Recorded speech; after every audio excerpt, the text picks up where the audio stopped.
है कि पवित्र आत्मा ने आपको इस वीडियो तक पहुंचाया है ताकि वह आपसे इस महत्वपूर्ण विषय के बारे में बात कर सके। चाहे शैतान कितना भी आपको रोके, इस वीडियो को अंत तक जरूर देखें। अंधेरी शक्तियां उन आत्मिक शक्तियों को संदर्भित करती हैं जो परमेश्वर का विरोध करती हैं और विश्वासियों को यीशु मसीह के साथ चलने में बाधा डालने की कोशिश करती हैं। ये बुरी शक्तियां विभिन्न तरीकों से प्रकट हो सकती हैं, जैसे प्रलोभन, संदेह या भय।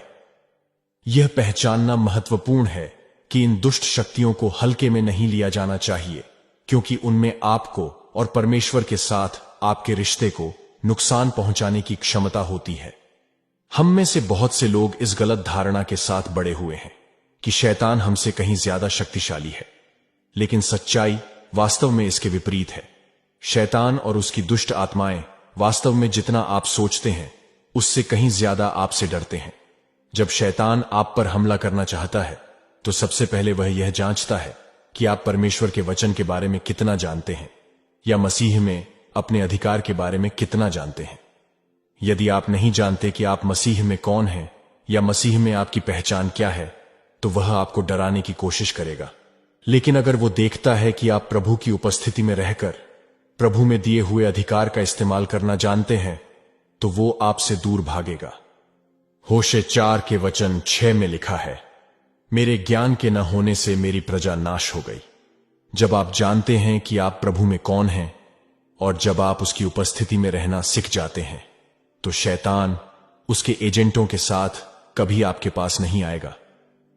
अंधेरी शक्तियों पर विजय पाने के लिए परमेश्वर से विवेक और ज्ञान प्राप्त करना महत्वपूर्ण है। शैतान और उसके दुष्ट आत्माओं पर विजय पाने के 6 मुख्य बातें हैं जिन्हें आपको जानना चाहिए। तो बिना किसी देरी के जानते हैं अंधेरे की शक्तियों को हराने के 6 अद्भुत तरीके। नंबर 1, मसीह में अपनी पहचान को जानना। शैतान नहीं चाहता कि आप मसीह में अपनी पहचान को जानें। गलातियों अध्याय 3 का वचन 26 कहता है, क्योंकि तुम सब उस विश्वास करने के द्वारा जो मसीह यीशु पर है परमेश्वर की संतान हो, और तुम में से जितनों ने मसीह में बपतिस्मा लिया है उन्होंने मसीह को पहन लिया है। आप परम प्रधान परमेश्वर के पुत्र या पुत्री हैं। मसीह में अपनी पहचान को समझना महत्वपूर्ण है। परमेश्वर के बेटे और बेटियों के रूप में हमारे पास आत्मविश्वास, उद्देश्य, मूल्य और विशेषाधिकार हैं। आप कोई साधारण व्यक्ति नहीं हैं। आप जीवित परमेश्वर की संतान हैं। आप परमेश्वर के उत्तराधिकारी हैं और यीशु मसीह के सहवारिस हैं। आप यीशु में एक नई रचना हैं। 1 पतरस 2 के वचन 9 के अनुसार आप एक चुना हुआ वंश और राजपदधारी याजकों का समाज और पवित्र लोग और परमेश्वर की अपनी निजी प्रजा है। परमेश्वर आपके बारे में जो कहते हैं उसे स्वीकार करें, उनसे सहमत हों कि यह आपके बारे में सच है और आप एक आत्मिक व्यक्ति बने, क्योंकि शैतान इस बात से नफरत करता है। वो नहीं चाहता कि आप अपने अधिकार को जानें, क्योंकि जिस दिन आपने अपने अधिकार को जान लिया और यह जान लिया कि शैतान को उसकी सही जगह पर कैसे रखना है, उस दिन से उसका आपके जीवन में कार्य करना मुश्किल हो जाएगा और वो आपसे दूर भाग जाएगा। नंबर 2, परमेश्वर के साथ अपने संबंधों को ठीक करना। शैतान चाहता है कि आपका परमेश्वर के साथ संबंध हमेशा बिगड़ा हुआ रहे। वह चाहता है कि आप पश्चाताप ना करें और पाप का जीवन जिए। कुछ लोगों को ऐसा लगता है कि वह पाप करना जारी रखेंगे तो भी शैतान उनकी आज्ञाओं का पालन करेगा। शैतान उस आदमी से नहीं डरता जो प्रार्थना करता है, वह केवल उस आदमी से डरता है जो परमेश्वर के प्रति समर्पित है। प्रार्थना करना और बाइबल पढ़ना बहुत जरूरी होता तो है, लेकिन उसके साथ आपका परमेश्वर के प्रति समर्पित होना भी जरूरी होता है। बहुत से लोगों को मैं यह कहते हुए देखता हूं कि मैं तो बहुत प्रार्थना करता हूं, हर दिन बिना भूले बाइबल भी पढ़ता हूं, फिर भी मेरे जीवन में बहुत सारी समस्याएं क्यों आती रहती हैं।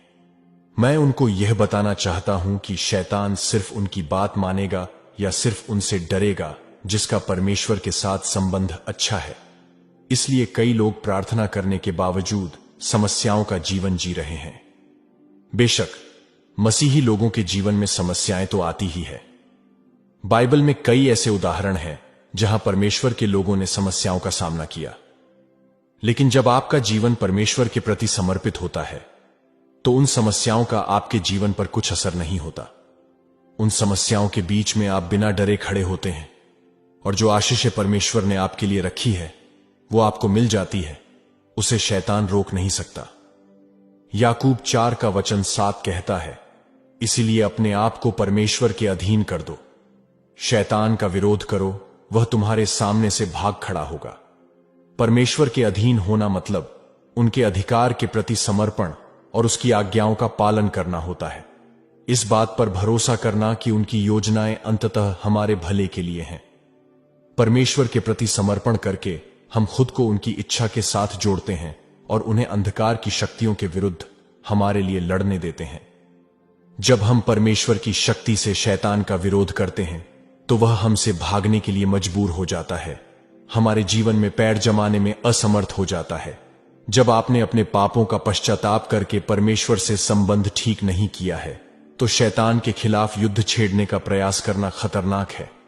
यही कारण है कि कभी कभी आपको कोई ऐसा व्यक्ति मिल सकता है जो बहुत प्रार्थना करता है लेकिन हर समय उस पर हमला होता रहता है।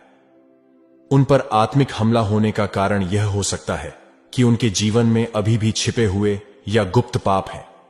कुछ लोग द्वेष और क्षमा न करने की भावना रखते हैं, जबकि कुछ व्यभिचार करते हैं। फिर भी वे शैतान और उसके दुष्ट आत्माओं के खिलाफ खड़े होने और युद्ध छेड़ने का साहस दिखाते हैं। आप ऐसे लोगों को भी पाते हैं जो चर्च में नेतृत्व करते हैं, आराधना करते हैं, फिर भी व्यभिचार और गुप्त पापों में लिप्त हैं, और हर रविवार की सुबह वे शैतान के खिलाफ युद्ध की घोषणा करने के लिए अपने हाथ उठाते हैं।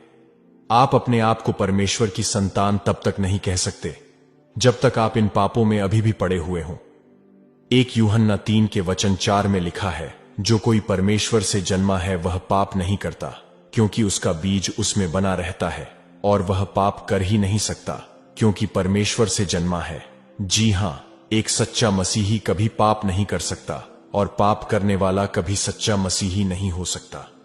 मत्ती 12:26 में यीशु मसीह ने कहा, यदि शैतान ही शैतान को निकाले तो वह अपने ही विरुद्ध फूट डालेगा, फिर उसका राज्य कैसे बना रहेगा।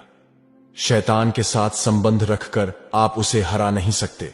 अगर उसे हराना है तो परमेश्वर की इच्छानुसार आपको जीवन जीना होगा, ताकि आपका परमेश्वर के साथ संबंध गहरा हो। क्योंकि 1 यूहन्ना 5:18 में लिखा है कि हम जानते हैं कि जो कोई परमेश्वर से उत्पन्न हुआ है वह पाप नहीं करता, पर जो परमेश्वर से उत्पन्न हुआ उसे वह बचाए रखता है, और वह दुष्ट उसे छूने नहीं पाता। यदि आप परमेश्वर से नहीं डरते हैं तो शैतान जीवन भर कभी भी आपसे नहीं डरेगा। नंबर 3, परमेश्वर के कवच को धारण करें। विश्वासियों के रूप में हमें शत्रु की योजनाओं के विरुद्ध दृढ़ रहने के लिए परमेश्वर के संपूर्ण कवच को धारण करने के लिए कहा जाता है। इफिसियों 6:11 हमें निर्देश देता है, परमेश्वर के संपूर्ण कवच को धारण करो ताकि तुम शैतान की योजनाओं के विरुद्ध खड़े हो सको। यह कवच हमारी आत्मिक सुरक्षा के रूप में कार्य करता है और हमें अंधकार की शक्तियों के विरुद्ध युद्ध के लिए सुसज्जित करता है, जो हमारे जीवन में परमेश्वर के उद्देश्यों को विफल करने का प्रयास करती है। कवच का प्रत्येक भाग सत्य, धार्मिकता, तत्परता, विश्वास, उद्धार और परमेश्वर का वचन आत्मिक क्षेत्र में हमारी रक्षा और आक्रमण के लिए आवश्यक है। सत्य और धार्मिकता को अपनाने से हम धोखे और अधर्म से खुद को बचाते हैं, जबकि विश्वास और तत्परता हमें मुसीबत और प्रलोभन का सामना करने में दृढ़ रहने में सक्षम बनाते हैं। इसके अलावा विश्वास की ढाल और आत्मा की तलवार, जो परमेश्वर का वचन है, जो सामर्थशाली हथियार है, जो हमें शत्रु के हमलों को रोकने और परमेश्वर के राज्य को आगे बढ़ाने में मदद करते हैं। रोमियो 13:12 हमें याद दिलाता है, रात लगभग समाप्त हो चुकी है, दिन लगभग आने वाला है, इसलिए आइए हम अंधकार के कामों को त्याग दें और ज्योति के कवच को धारण करें। उद्धार का टोप, धार्मिकता का कवच, सत्य की कमरबंद, शांति के सुसमाचार की तैयारी के जूते, आत्मा की तलवार जो परमेश्वर का वचन है। हर एक चीज एक विश्वासी के लिए महत्वपूर्ण है। यदि इनमें से एक भी गायब है तो आप आत्मिक जीवन में कमजोर हैं। यह आत्मिक कवच न केवल हमें अंधकार की शक्तियों से बचाता है, बल्कि हमें आत्मविश्वास और अधिकार के साथ आत्मिक युद्ध में शामिल होने की शक्ति भी देता है।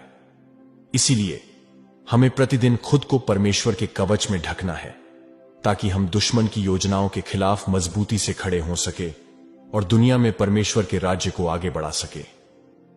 नंबर 4, क्षमा करना और प्रेम करना। अंधेरे की शक्तियों पर विजय पाने का शक्तिशाली तरीका क्षमा करना और प्रेम करना है।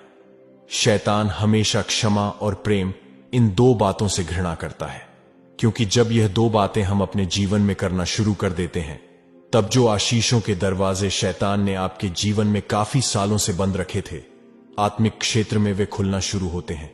इसलिए हम में से कई लोगों के लिए क्षमा करना सबसे कठिन काम लगता है। शत्रु अक्सर आपको बंधन में रखने के लिए क्षमा न करना, कड़वाहट और नफरत का इस्तेमाल करता है। बाइबल में हमें बार बार प्रेम और क्षमा करने का आदेश दिया गया है। प्रेम के लिए क्षमा एक प्रमुख घटक है। यह किसी भी दोस्ती या रिश्ते के लिए एक महत्वपूर्ण घटक है। यदि तुम क्षमा नहीं करते, यदि तुम द्वेष रखते हो, तो तुम पाप के भागीदार हो। इफिसियों 4 के वचन 31 और 32 में लिखा है, सब प्रकार की कड़वाहट और प्रकोप और क्रोध और कलह और निंदा सब बैरभाव समेत तुमसे दूर की जाए, और एक दूसरे पर कृपाल और करुणामय हो। और जैसे परमेश्वर ने मसीह में तुम्हारे अपराध क्षमा किए, वैसे ही तुम भी एक दूसरे के अपराध क्षमा करो। क्षमा करना और प्रेम करना हमें अपराध और शर्मिंदगी से मुक्त करता है। यह हमें द्वेष और कड़वाहट से मुक्त करता है। यह हमें दूसरों की निंदा करने से मुक्त करता है। यह हमें भावनात्मक बोझ और हमारे अतीत के दर्द से मुक्त करता है। यह हमें द्वेष रखने और बदला लेने से मुक्त करता है। यह हमें दूसरों से वैसा प्रेम करने के लिए स्वतंत्र करता है जैसा प्रभु यीशु मसीह ने हमसे किया है। यह हमें परमेश्वर, प्रभु यीशु मसीह और पवित्र आत्मा के साथ संगति करने के लिए सहायता करता है। जब हम प्रेम और क्षमा में चलते हैं, तो हम इन स्वतंत्रता का अनुभव करते हैं। गलातियों 5 के वचन 1 में लिखा है, मसीह ने स्वतंत्रता के लिए हमें स्वतंत्र किया है, सो इसी में स्थिर रहो और दासत्व के जुए में फिर से न जुटो। क्षमा और प्रेम करना आज्ञाकारिता का एक शक्तिशाली कार्य है, जो चंगाई और पुनर्स्थापन का द्वार खोलता है। दूसरी ओर, प्रेम अंधकार के विरुद्ध सबसे बड़ा हथियार है। परमेश्वर से प्रेम करके और दूसरों से प्रेम करके आप स्वयं को उनके हृदय और उनके उद्देश्यों के साथ जोड़ लेते हैं। प्रेम डर को दूर करता है, नफरतों की दीवारों को तोड़ता है और टूटे हुए रिश्तों में सुधार लाता है। शत्रु अलग करना और नष्ट करना चाहता है, परंतु प्रेम जोड़ता और बनाता है। विरोध या चोट पहुंचाने के बावजूद प्रेम का चयन करके आप परमेश्वर के प्रेम की शक्ति से अंधकार की शक्तियों पर विजय प्राप्त करते हैं। नंबर 5, प्रार्थना और उपवास। प्रार्थना और उपवास शैतानी शक्तियों पर विजय पाने के शक्तिशाली हथियार हैं। प्रार्थना के माध्यम से आप परमेश्वर का मार्गदर्शन, सुरक्षा और स्वतंत्रता पा सकते हैं। प्रार्थना को अपने जीवन के नियमित हिस्से के रूप में प्राथमिकता देना आवश्यक है। जब आप परमेश्वर के साथ संवाद करने के लिए समर्पित समय निर्धारित करते हैं, तब आप अपनी परिस्थितियों में उनकी उपस्थिति और शक्ति को आमंत्रित करते हैं। दूसरी ओर, उपवास एक आत्मिक अनुशासन है। यह परमेश्वर के समक्ष स्वयं को विनम्र करने, उनके हस्तक्षेप और सफलता की तलाश करने का एक तरीका है। उपवास आपको आत्मिक जीवन को विकसित करने और परमेश्वर पर आपकी निर्भरता को मजबूत करने में मदद करता है। उपवास और प्रार्थना परमेश्वर के साथ आपकी घनिष्ठता को मजबूत करते हैं। उपवास पवित्र आत्मा को आपकी वास्तविक आत्मिक स्थिति को प्रकट करने में सक्षम बनाता है, जिसकी वजह से आप अपनी कमजोरी को अधिक स्पष्ट रूप से देख सकते हैं और आप पश्चाताप की ओर बढ़ने में सक्षम होते हैं। जो दुष्ट आत्माएं आपकी आशीषों को रोक कर रखती है, उपवास के माध्यम से वह आशीषें खुल जाती है। प्रार्थना और उपवास आपके जीवन में एक सामर्थ्यशाली आत्मिक शक्ति का निर्माण करते हैं, जो आपको अंधेरे की शक्तियों का सामना